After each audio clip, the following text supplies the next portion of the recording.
예배 나오신 성도님들 한 분 한 분을 하나님의 이름으로 사랑하고 축복합니다.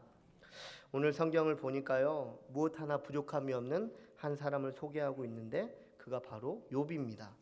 우리 1절과 3절 말씀 한번 다시 같이 읽겠습니다. 우스 땅에 욥이라 불리는 사람이 있었는데 그 사람은 온전하고 정직하여 하나님을 경외하며 악에서 떠난 자더라. 그에게 아들 7과 딸 셋이 태어나니라. 그의 소유물은 양이 7,000마리요 낙타가 3,000마리요 소가 500결이요 암나귀가 500마리이며 종도 많이 있었으니 이 사람은 동방 사람 중에 가장 훌륭한 자라. 아멘. 성경에서 욥은요, 온전하고 정직하여 하나님을 경외하며 악에서 떠난 사람이라고 말씀하고 있습니다. 이처럼 욥은요, 신앙인으로서 손색이 없는 사람임을 우리는 성경을 통해 알 수 있습니다.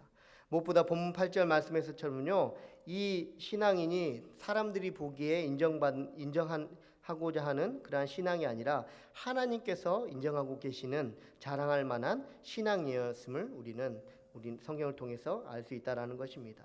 또 욥은요, 거기서 머물지 않고 아들 7과 딸 3을 둔 사람이었습니다. 성경에서 숫자 7과 3은요, 완전수를 뜻합니다. 그래서 아들이 7과 딸이 3이 있었다라는 말은요, 그만큼 하나님께 엄청난 복을 욥이 받으면서 살아가고 있음을 말해주고 있는 것입니다. 또 여기서 그치지 않고요, 욥은요, 많은 소유물을 지니고 있는 사람이었습니다. 양이 7,000마리였고요, 낙타가 3,000마리였고, 소가 500결이라고 하니까 원래 한 결이당 2마리씩 하지 않습니까? 그러니까 소가 1,000마리인 거고 암나귀가 500마리. 거기에서 만족하지 않고 또 종도 많이 있었던 그 사람이었습니다. 무엇보다도요, 욥은요, 또 훌륭한 사람이라고 사람 앞에서나 또한 하나님 앞에 그렇게 인정받으며 살아가고 있는 사람이라는 것입니다. 성도님들, 욥기 1장 1절에서 3절 말씀만을 놓고 보면요, 딱 이렇게 살고 싶은 생각 들지 않으십니까? 신앙적으로도 훌륭하고 자녀들뿐만 아니라 내 가족이 남들 앞에서 부러워할 만한 그런 가족이고, 또 내가 하나님께서 주신 은혜가 풍족하여서 남을 오히려 도와줄 수 있고 또한 남의 필요를 채워줄 수 있는 그런 삶이, 이 욥과 같은 삶을 우리가 항상 꿈꾸지 않습니까? 하나님 앞에 이러한 삶을 살게 해달라고 우리가 간절한 마음으로 구하지 않습니까? 그러면서 주변 사람들로부터 존경까지 받는다고 한다면, 그리고 이러한 삶을 어떤 사람이 바라지 않을 수 있겠습니까? 성도님들의 삶도 하나님께서 늘 동행하심으로 이러한 은혜가 넘치시기를 소망합니다. 그런데 여기서 끝나지 않죠. 항상 성경은 문제가 하나 있습니다. 이러한 삶을 살아갈 때요, 미워하고 시기하여 어떻게 넘어뜨리려고 하는 존재가 있다라는 것입니다. 욥을요, 가만히 내버려 두지 않는 그 존재가 있다라는 것입니다. 그것은 바로 사탄입니다. 오늘 본문 말씀에서도요, 하나님께서 욥을 칭찬하시자 사탄이 어떻게 했습니까? 하나님께서 복을 주셨기에 하나님을 경외하는 것이 아닙니까? 이제 하나님이 주신 그 모든 것들을 치소서, 그래야하면 욥은 반드시 하나님을 향해 욕할 것입니다라고 말하고 있습니다. 계속적으로 욥이요, 왜 욥이 하나님을 경외할 수 있겠습니까? 하나님께서 이렇게 채워주셨기 때문이 아닙니까? 욥이 그냥 하나님을 경외하겠습니까? 라고 자꾸 욥을 비꼬고 자꾸 욥을 넘어뜨리려고 하고 자꾸 욥을 하나님과의 관계 가운데 해방하게 하려고 하고 떨어뜨리게 한다는 것이 바로 오늘 성경을 통해서 사단이 경외하는, 그래서 하나님의 은혜를 받는 사람들에게 하는 행동임을 우리는 알 수 있습니다. 창세기 3장을 보면요, 에덴 동산에 있던 아담과 하와에게 뱀이 찾아와서 어떻게 합니까? 하나님께서 먹지 말라 하신 선악과를 유혹하여 결국 먹게 합니다. 그래서 어떻게 됐습니까? 하나님과 동행하던 아담과 하와는요, 하나님의 낯을 한순간 피하게 되었고 결국 에덴 동산에 쫓겨난 신세가 되고 말았습니다. 그리고 요한계시록 13장 9절은요, 이 뱀을 곧 마귀라고도 하는 사단이라고 우리에게 분명하게 말씀하고 있습니다.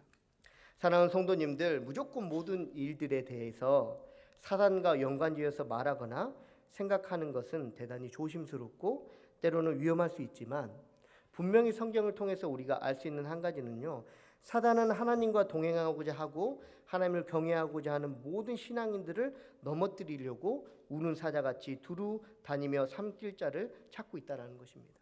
그래서 우리가 사단의 존재를요 무시하면 안 돼요. 항상 사단의 존재를 우리가 인식하고, 그래서 베드로전서 5장 8절의 말씀을 의지하여 늘 근신하고 깨어 있기를 성경은, 그리고 하나님은 원하신다는 것을 성도님들은 기억하시기 바랍니다.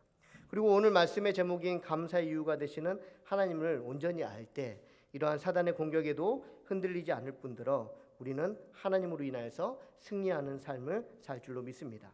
우리 본문 11절 12절 한번 같이 읽도록 하겠습니다. 이제 주의 손을 펴서 그의 모든 소유물을 치소서. 그리하시면 틀림없이 주를 향하여 욕하지 않겠나이까.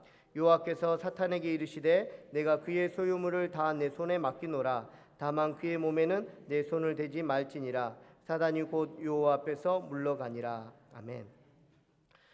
이 본문에서 우리가 분명하게 알 수 있는 것은요, 사단은 하나님의 주권 아래에 있다는 것과 하나님의 허락 없이는 아무것도 할 수 없는 존재임을 우리는 분명하게 알 수 있습니다. 그래서 사랑하는 성도님들, 사단이 우리를 어떻게 하지 못합니다. 왜냐하면요, 하나님께서 사단 또한 주권 아래 두시고, 또한 사단도 하나님의 허락 없이, 그리고 하나님께서 우리를 내버려 두시겠습니까? 우리를 얼마나 사랑하시는데.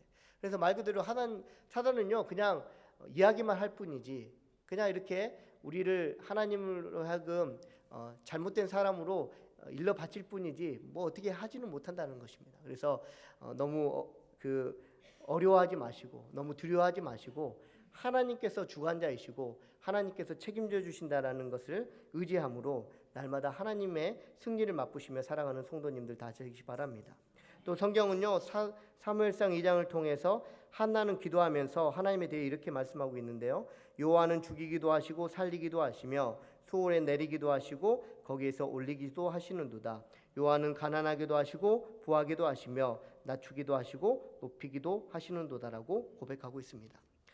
하나님께서 감사의 이유가 되시는 것이 바로 이 때문일 줄 믿습니다. 어떤 때문이냐면요, 하나님께서는 모든 것을 주관하시고 또 다스리는 분이시고, 또한 선한 것을 우리에게 주시는 하나님이시기 때문에 우리의 감사의 이유가 당연히 하나님이 될 줄로 믿습니다. 이런 하나님을 붙잡음으로 하나님의 은혜를 누리시는 성도님들 되시기 바랍니다. 그렇다면 하나님께서는요, 우리가 무엇을 감사로 여기며 하나님만이 감사의 이유가 되심을 알게 하실까요? 오늘 성경을 통해서 하나님께서는 우리에게 세 가지 감사를 알게 하십니다. 첫째는요, 살아가게 하시는 감사입니다. 우리 3절 말씀 한번 같이 읽겠습니다. 그의 소유물은 양이 7,000마리요 낙타가 3,000마리요 소가 5,000개리요 암나귀가 500마리이며 종도 많이 있었으니 이 사람은 동방 사람 중에 가장 훌륭한 자라. 아멘. 요백은요 양이 7,000마리 있었습니다. 욥은요 그만큼 7,000마리의 양으로 의복과 양식을 가지고 있고 또한 얻을 수 있는 사람이라는 것입니다. 또 3,000마리의 낙타가 있었다고 하는데, 낙타는 어떻습니까? 이동수단으로 사용되지 않습니까? 그만큼 욥이 어디를 가든지 이 낙타들이요 그 욥의 발이 되어서 욥을 자유롭게 어디든 갈 수 있게 해주는 은혜가 있었다는 것입니다. 또 500결의 소는요 욥에게 더 많은 소산을 얻게 하였고, 또 500마리의 암나귀는 새끼를 낳음으로 인해서 욥을 더욱더 부유하게 만들었습니다. 마지막으로 많은 종들은 욥의 손과 발이 되어서 욥이 할 수 없는 일을 대신해주고 욥이 살아가는데 많은 도움을 주었습니다. 이 모든 것을 누가 주셨습니까? 하나님께서 주셨습니다. 그리고 욥에게뿐 아니라 오늘날 우리에게도 주셨음을 믿으시기 바랍니다. 물론 욥처럼 풍족하지 않을 수 있습니다. 저도 욥처럼 풍족하지 않습니다. 제 집에는요 양 한 마리도 없습니다. 성도님들도 양 한 마리 없으시죠? 근데 우리가 어떻게 감사할 수 있을까요? 풍족하지 못해 하루하루를 힘겨운 시간들을 우리는 보낼 수 있습니다. 그럼에도 우리가 감사할 수 있는 이유는요, 하지만 하나님께서는 오늘도 나를 살아있게 하시고 살아가게 하신다는 것에는 변함이 없기 때문입니다. 사랑하는 성도님들, 우리가 왜 감사할 수 있습니까? 하나님께서 욥처럼 많은 것을 주셔서 감사합니까? 아니요. 많은 것을 주지 않으셨더라도 우리는 감사할 수 있습니다. 오늘 이 하루가요, 내게 버거운 하루고 힘든 하루지만요, 이것은요, 하나님께서 내게 주신 귀한 하루입니다. 그리고 하나님께서는 이 하루를 살게 하시고 또 그 하루를 살아가게 하신다는 사실을 성도님들 기억하시기 바랍니다. 그래서 소유물에 만족하시는 삶이 아니라 하나님께서 내게 주신 그 귀한 오늘날로 인하여서 감사하시는 성도님들 되시기 바랍니다. 사르밧 과부 이야기를 잘 아실 것입니다. 가뭄으로 먹을 것이 없을 당시에 사르밧 과부에게 있는 것이라고는 통에 있는 가루 한 움큼과 병에 기름 조금뿐이었습니다. 그리고 이것을 아들과 함께 먹고 그 후에는 죽고자 하는 것이 바로 사르밧 과부의 마음이었습니다. 하지만 하나님께서 어떻게 하셨습니까? 선지자 엘리야를 보내셔서 비를 지면에 내리시는 날까지 통에 있는 가루가 떨어지지 아니하고 병에 기름이 없어지지 않는 은혜를 약속하셨습니다. 사랑하는 성도님들, 우리의 오늘이 사르밧 과부처럼 가진 것이 없고 또 어떤 문제로 인해 괴로울 수도 있겠습니다. 그런데 그 괴로움도요, 그 걱정함도 살아있으니까 느끼는 거 아니겠습니까? 하나님께서 은혜 주셨으니까 느끼는 거 아니겠습니까? 하나님께서 힘겹고 버겁긴 하지만 살게 하셨기에 살아가고 있는 줄 믿으시기 바랍니다. 그래서 먼저는 어떤 모양으로 살아가든지, 내가 원하는 모습이든지 아니면 원하지 않는 모습이든지 상관없이 살게 하시는 하나님께 감사하는 성도님들 되시기 바랍니다. 그리고 이러한 상황 속에서도요, 사르밧 과부와 같은 믿음으로 살아갈 때 하나님께서 믿음대로 되는 은혜를 주실 줄 믿습니다. 이러한 은혜를 받아 누리시는 복된 성도님들 되시기 바랍니다. 사르밧 과부의 어제는요, 아무것도 없는 그냥 과부에 지나지 않았습니다. 근데요, 하나님께서 그 뒷날 또 다른 하루를 주셨을 때요, 그 사람은 누구나 부러워할 만한 그런 과부 사르밧이 되어 있었습니다. 우리의 삶도 마찬가지일 줄은 믿습니다. 하나님께서 오늘 힘든 삶이긴 하지만 오늘 나에게 이 하루를 허락하셨기에 내일은 보다 나은 삶을 허락하시고 또한 사르밧 과부와 같은 은혜를 우리에게도 주실 줄 믿습니다. 그래서 우리가 소유로 인하여서 하나님 앞에 감사하는 것이 아니라 오늘도 살게 하시는 하나님으로 감사하시는 성도님들의 삶이 되시기 바랍니다. 두 번째 감사는 창조하신 감사입니다. 우리 4절 말씀 같이 읽겠습니다. 그의 아들들이 자기 생일에 각각 자기의 집에서 잔치를 베풀고 그의 누이 3명도 청하여 함께 먹고 마시더라. 아멘. 여기 보니까요, 욥의 아들들이 자기 생일날에 모여가지고 각각 집에서 잔치를 베푼다고 나와 있습니다. 성도님들은 생일 때마다 잔치상을 받으십니까? 잔치를 하십니까? 꼭 잔치를 해야 축복받는 사람이고, 잔치를 하지 않으면, 생일상을 받지 않으면 축복받지 않는 사람입니까? 아닙니다. 다른 성도님들, 때로는요, 사람이 보기에 축복받지 못한 태어남이 있다 할지라도요, 하나님이 보시기에 축복받지 못한 태어남은 한 명도 없음을 성도님들 기억하시기 바랍니다. 우리 모두는요, 하나님께서 축복하셔서 태어난 자들임을 우리가 기억해야 할 줄로 믿습니다. 창세기 1장 27절은 우리에게 분명히 말씀하시는데요, 하나님의 자기 형상 곧 하나님의 형상대로 사람을 창조하셨고 남자와 여자를 창조하셨다고 말씀합니다. 그러면서 더 한마디 하시는 게 뭐냐면요, 그 모습을 보시면서 좋았다라고 얘기하시는 겁니다. 사랑하는 성도님들, 내가 지금 어떠한 상황이라 할지라도요, 나는요, 태어난 것 자체만으로도 감사할 만한 일이 있는, 감사할 제목이 있는 사람임을 성도님들 기억하시기 바랍니다. 그래서요, 다윗은 이렇게 고백하는 것입니다. 시편 139편 13절과 14절 말씀인데요, 제가 한번 읽어드리겠습니다. 주께서 내 내장을 지으시며 나의 모태에서 나를 만드셨나이다. 내가 주께 감사함은 나를 지으심이 심히 기묘하심이라. 주께서 하시는 일이 기이함을 내 영혼이 잘 아나이다. 아멘. 다윗만 기묘하게 만드셨을까요? 아니요. 여전히 힘들고 여전히 부족하고 여전히 실수투성인 나도 하나님께서 기묘하게 만드셨습니다. 자녀분들한테 이런 말 들어보신 적 있습니까? 아빠, 나의 아버지로 태어나 주셔서 감사합니다. 엄마, 나의 엄마로 태어나 주셔서 감사해요. 이런 이야기 들어보신 적 있습니까? 아니면 자녀들한테 이런 말씀을 해보신 적이 있습니까? 아빠 아들로 태어나줘서 고마워. 엄마 아들로 태어나줘서 고마워. 이런 말을 주고 받으십니까? 네, 오늘 가시면 주고 받으십시오. 네. 태어나줘서 고마워라는 노래도 있습니다. 세상 사람들도요, 이제 그 축하할 때 어떻게 해주냐면요, 너의 존재만으로도 감사해. 이렇게 이야기한다고 합니다. 태어나줘서 고마워. 옆에 분들하고 한번 해볼까요? 태어나줘서 감사합니다. 성도님들, 감사의 이유가 뭐 다른 게 뭐가 있겠습니까? 하나님이 나를 창조하신 것, 그것이 우리의 감사입니다.